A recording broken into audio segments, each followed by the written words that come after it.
Ham's line flips quickly to a truncated piece of the phase-shifting portion from Reich's Come Out, before being accompanied by a reverbed guitar strum, also from In the Rain, and then abruptly being cut off by a ragged cough, bong rip sound effects, and a snippet of a comedy monologue about the benefits of listening to music while stoned.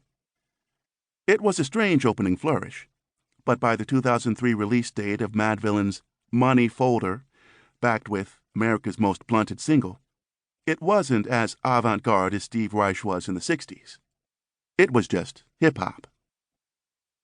How did we get from there to here? Incorporating found sound and manipulating it into another form entirely wasn't an unheard-of practice before hip-hop started. Everything from Buchanan and Goodman's 1956 single, The Flying Saucer, and its news report pop song punchlines, to the Beatles' conceptual sound collage Revolution 9 in 1968, prefigured the idea that repurposing pre-existing sounds in music could create new pieces of music in themselves.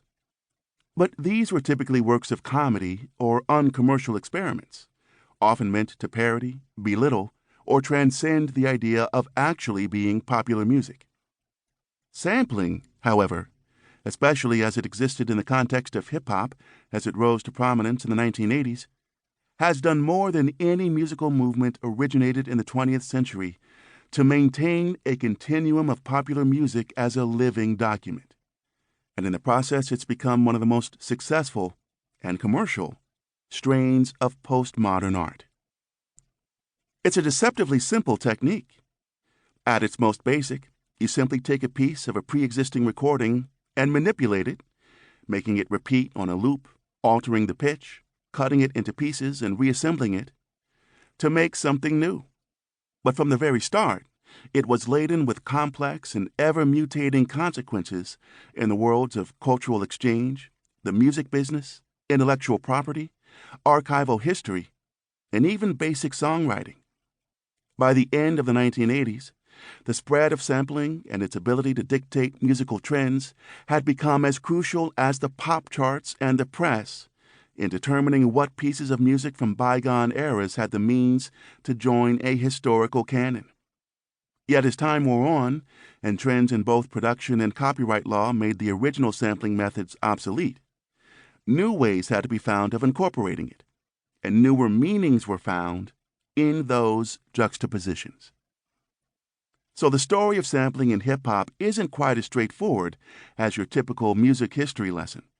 It has clear origin points, particularly the turntable-manning, record-spinning, hip-hop DJs of 1970s New York, whose real-time remixing of largely contemporaneous or otherwise recent songs emphasized and extended snapshot moments of a particularly strong beat. But where those points go is rarely a straight line, or a parabola, or even a constellation. Sampling was built off word of mouth, broken secrets, technological experiments, fierce competition, artful introspection, happy accidents, mimetic replication, strokes of good luck, DIY necessity, collector impulse, and unbridled fandom.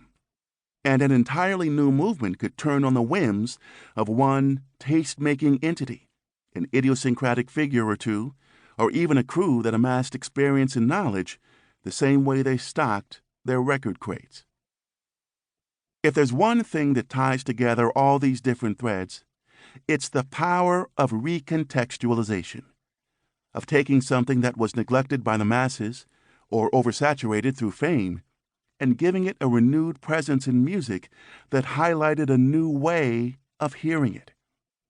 Hip-hop reframed music as the meritocracy that charts, labels, and the industry couldn't. It created a place where the semi-forgotten soul singer Syl Johnson was every bit as central as an icon like James Brown, where once anonymous session players became as prized as the charismatic frontmen they played for, where critically derided or neglected genres, fusion jazz, arena rock, smooth 80s R&B, could all find a place in a new revolution, just as long as it could move the rhythm, the track, and the body